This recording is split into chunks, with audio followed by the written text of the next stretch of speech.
what has happened in this world is that Richmond has burned, and there's been a lot of destruction. So the damage that you see to the house is actually fairly recent.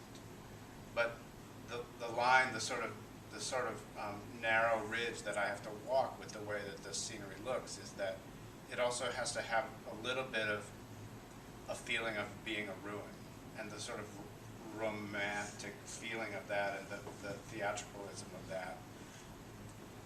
Because the symbology of it is that it's also about the ruins of slavery, the ruins of the ways of the South, and the ruins of the culture, that was happening there. And so it has to be a place where these people would want to go forth into the storm, which is basically what's happening here. They come in from the outside, things happen, they make choices, and one goes out into the night, and the other two are left to ponder whether they to leave or not, or stay. And for you guys, how the furniture, and how the space changes scene to scene, all the stuff that you're out getting and collecting. I mean, I think that there is this, I don't know that John at any moment would stop and be like, I'm trying to recreate the idea of a home, but I do think that there's something about him populating the space with what he brings in and how the space changes, and that suddenly there is a table. Suddenly these things do come to be, and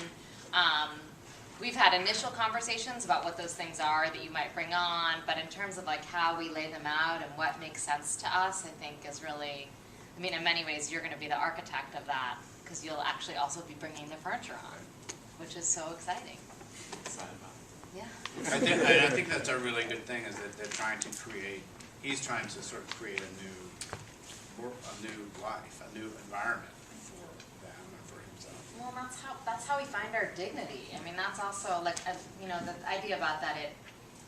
It's almost less about what was destroyed and more about what remains, right? What architecturally was sound enough to remain, but also sort of what the emotional architecture was sound enough to remain. What is there?